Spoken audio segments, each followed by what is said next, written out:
بسم اللہ الرحمن الرحیم۔ عنوان کے اعتبار سے دو عنوانات انشاءاللہ آپ کی خدمت میں رہیں گے، ایک سیرت النبی صلی اللہ علیہ وآلہ وسلم اور ایک وصیت مولا کائنات علی ابن ابی طالب علیہ السلام، یعنی کہ اس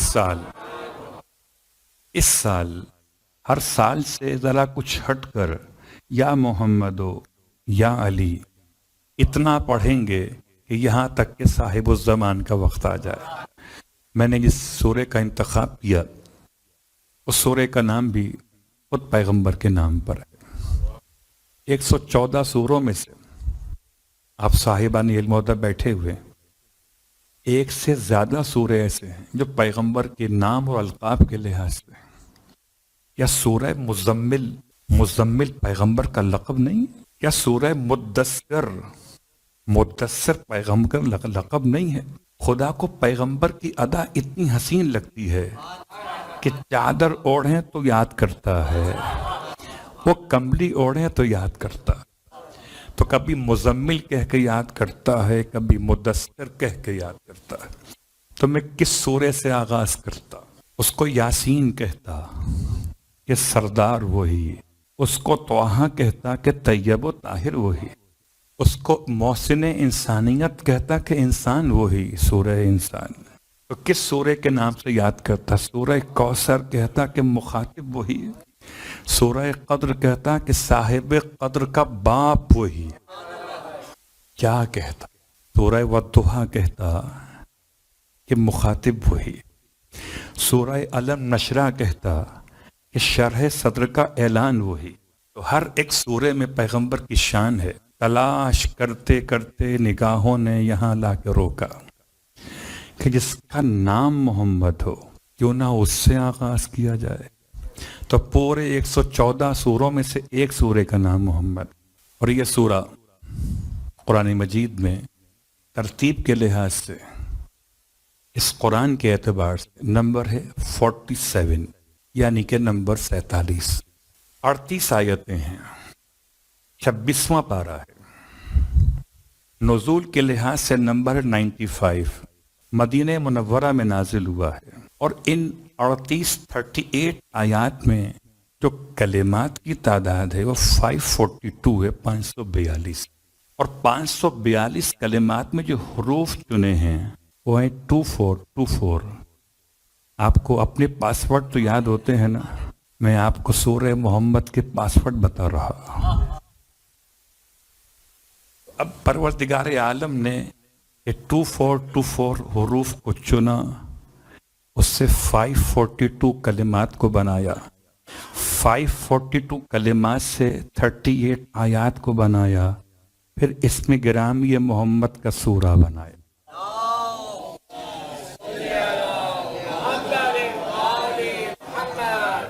یہ سورہ محمد کی کچھ وضاحت کی آپ کی خدمت میں، ہو سکتا ہے آنے والے ایام میں اگر موقع دستیاب رہا ہمارے لیے تو ان باقی سوروں پر بھی کچھ توجہ کریں گے جو پیغمبر کے القاب سے متعلق ہیں۔ ابھی نام کی بات کر رہے۔ اس سورہ کا انتخاب آپ کی سیرت کے بیان میں آیت نمبر 1 اور آیت نمبر 1 اتنی نیک ہے کہ اس میں 2 قسم کی باتیں ہیں، اس میں تبرہ بھی ہے، اس میں تولا بھی ہے۔ اس سے پہلے اس سورہ کی تلاوت کا ثواب ہے بیان کر دوں۔ ہمارے اور آپ کے درمیان لوگ ثواب سننا چاہتے ہیں کہ ملے گا کیا؟ بھائی جاب آپ لیتے ہی نہیں جب تک سیلری معلوم نہ ہو۔ کبھی کبھی ایسا ہوتا ہے کہ آپ کو کمپنی آفر کرتی ہے کہ سیلری اتنی ہوگی، آپ کو قبول کرنا ہے تو کیجئے ورنہ جائیے۔ بہت ہیں لوگ، کبھی ایسا ہوتا ہے کہ کمپنی آپ سے کہتی ہے آپ کیا لیں گے، تو جب آپ کمپنی کے تحت میں ہوتے ہیں تو آپ اور ہوتے ہیں، اور جب کمپنی آپ کے سامنے جھک جاتی ہے تو آپ اور ہو جاتے۔ خود ہی کو کر بلند اتنا کہ ہر تقدیر سے پہلے اپنی صلاحیتیں اتنی بڑھائیے کہ کمپنی آپ سے پوچھے کیا لیجیے گا۔ اصل بات تو اس سورہ مبارکہ کی تلاوت کی فضیلت کیا ہے؟ ہو سکتا ہے کچھ روایت انشاءاللہ آہستہ آہستہ بیان ہوں گی. آج ایک روایت سے آغاز کرتے ہیں. روایت ہے امام جعفر صادق علیہ الصلوۃ والسلام. اللہم صلی علی محمد و علی محمد. ارشاد فرماتے ہیں امام کہ جو شخص بھی، میں ترجمہ کروں تو شاید بات اور ہوگی، میں آسان کرتا ہوں. وہ کون سا ایسا سورہ ہے جس کو پورے قرآن میں سورہ قتال کہا جاتا ہے؟ وہ کون سا ایسا سورہ ہے جسے پورے قرآن میں سورہ قتال کہا جاتا ہے؟ سورہ محمد ہے. سورہ محمد کا دوسرا نام سورہ قتال ہے. اس میں حکم قتال آیا ہے اور اس کے مفاہیم کے لحاظ سے اس میں انفاق کا حکم بھی آیا. وہ سورہ انفاق بھی اسے کہہ سکتے ہیں، کہا نہیں گیا مگر کہہ سکتے ہیں. تو سورہ قتال کہا گیا، سورہ انفاق کہہ سکتے ہیں. اس کے ساتھ ساتھ وہ کون سا ایسا سورہ قرآن مجید کا 114 سوروں میں سے جو 3 بیماریوں کا علاج بنتا ہو: شک، شرک اور کفر. میں اس کو اگر سیدھی حدیث بیان کرتے تو یاد نہ رہتا، اب یاد رہے گا. جب 3 کو نکالیں گے تو دین یاد رہے گا. جب 3 کو نکالیں گے تو دین یاد رہے گا. یہ 3 کون ہیں؟ ایک شک، دوسرا شرک، تیسرا کفر. سچے امام کا سچا فرمان ہے کہ جو شخص سورہ محمد کی تلاوت کرے گا اس کو کبھی اپنے دین میں شک پیدا نہیں ہوگا. اور جو شخص سورہ محمد کی تلاوت کرے گا وہ آخری سانس تک شرک اور کفر سے محفوظ رہے گا. تو شک، شرک اور کفر سے جو بچا لے اسے سورہ محمد کہتے. اب آپ کی مرضی ہے، پڑھیے یا نہ پڑھیے. ہمارا کام تو تھا بیان کر دینا. اور اس کے ساتھ ساتھ اس سورہ کی آیت نمبر 1، اس آیت کے اعتبار سے 3 روایات آپ کی خدمت میں. روایت نمبر 1، سرکار مولا کائنات علی ابن ابی طالب علیہ الصلوۃ والسلام فرماتے ہیں فی سورۃ محمد آیۃ فینا و آیۃ فی بنی امیہ. کتاب شواہد التنزیل میں اس روایت کو بیان کیا گیا. آپ فرماتے ہیں ایک آیت سورہ محمد میں ایسی ہے جو ہمارے بارے میں اور ہمارے مخالفین بنو امیہ کے بارے میں، آیت کی وضاحت نہیں کی مولا نے، اشارہ کیا اور سمجھدار کے لیے اشارہ کافی ہے. پھر آپ کے فرزند ارجمند امام حسین علیہ الصلوۃ والسلام نے سورہ محمد کی پہلی آیت تلاوت فرمائی. سورہ محمد کی پہلی آیت تلاوت فرمائی. پہلے امام نے تلاوت نہیں فرمائی، اشارہ کیا. اس کے بعد مولا حسین نے آیت تلاوت فرمائی. پھر فرمایا نزلت فینا وفی بنی امیہ. یہ آیت نازل ہوئی ہے ہمارے بارے میں اور ان کے بارے میں. اس کے بعد امام جعفر صادق علیہ الصلوۃ والسلام نے ارشاد فرمایا من اراد ان یعرف حالنا وحال اعدائنا. جو شخص یہ چاہتا ہو کہ ہماری حالت کی معرفت حاصل کرے اور ہمارے دشمن کی حالت کی معرفت حاصل کرے. اللہ اکبر. یہ تبرہ نہیں ہے، یہ تفہیم ہے.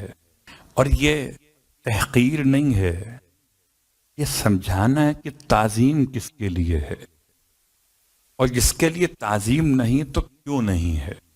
فرماتے من اراد ان یعرف حالنا، تو چاہتا ہو کہ پہچانے ہماری حالت، وحال اعدائنا، اور پہچانے ہمارے دشمنوں کی حالت کو، فلیقرأ سورۃ محمد، بس اسے چاہیے کہ پڑھے سورہ محمد. فإنہ یراہا فینا فینا وفی آدائنا آیت، فرماتے پس وہ ضرور پڑھے گا، ضرور دیکھے گا، ضرور سمجھے گا اس میں ایک آیت کو جو ہمارے بارے میں بھی ہے اور ہمارے آدا کے بارے میں بھی ہے۔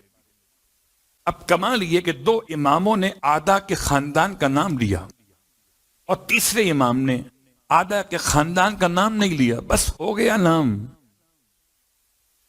اب تو سمجھ لیجئے امام اول سے امام ششم کے دور تک آ گئے، اب نام کی حاجت نہ رہی، اب کام پہچان۔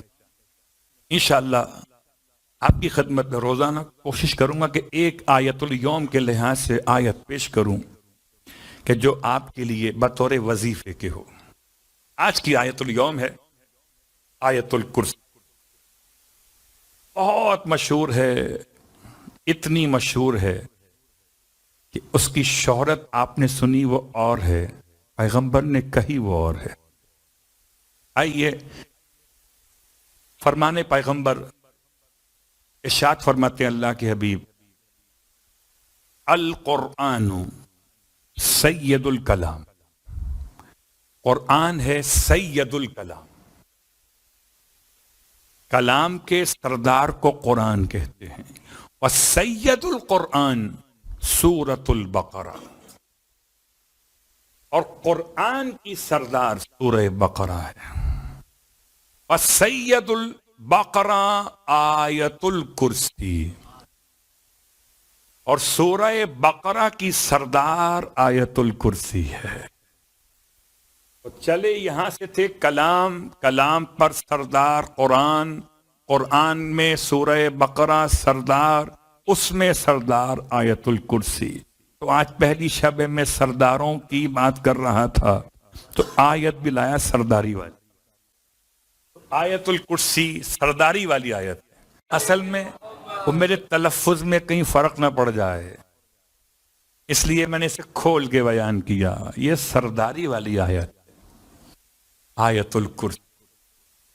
اس آیت کرسی کے بارے میں فرماتے ہیں اللہ کے حبیب کہ یا علی، اس آیت میں 50 کلمات ہیں اور ہر ایک کلمے کے اندر 50 برکتیں ہیں، 50 کلمات رحمت کے، اور ہر کلمہ رحمت میں 50 برکتیں ہیں۔ اب خود حساب لگائیں، 50 کو 50 سے ملا کے دیکھیں تو آپ کے تو جیب میں درہم دکھائی دیں گے، رحمت بھی ہے اور برکت بھی ہے۔ آیت الکرسی۔ اب یہ روایت تفسیر ثقلین میں یا تو امام محمد باقر علیہ السلام سے، بعض نے سے چھٹے امام سے، جو شخص بھی آیت الکرسی پڑھے گا، جو شخص بھی آیت الکرسی پڑھے، اب چاہے نماز کی بات پڑھے، رات کو سونے سے پہلے پڑھے، روزانہ نماز وحشت قبر کا اگر عادی ہو تو اس کے درمیان پڑھے، یا آنکھوں کی جلا اور روشنی چاہتا ہو تو آنکھوں پر ہاتھ رکھ کے پڑھے، اگر فالج سے بچنا چاہتا ہو تو سونے سے پہلے پڑھے، اگر حفاظت چاہتا ہو تو گھر سے نکلنے سے پہلے پڑھے، نماز کی قبولیت چاہتا ہو تو نماز کے بعد پڑھے، پڑھے اور پڑھے آیت الکرسی۔ امام فرما رہے ہیں کہ اگر کوئی انسان ایک مرتبہ آیت الکرسی پڑھتا ہے تو 1000 مکروہات اور دنیا کی ناپسندیدہ باتیں اس سے دور ہو جاتی ہیں، اور 1000 مکروہات اور ناپسندیدہ باتیں آخرت کی اس سے دور ہو جاتی ہیں۔ ادھر بھی 1000 گئے، ادھر بھی 1000 گئے،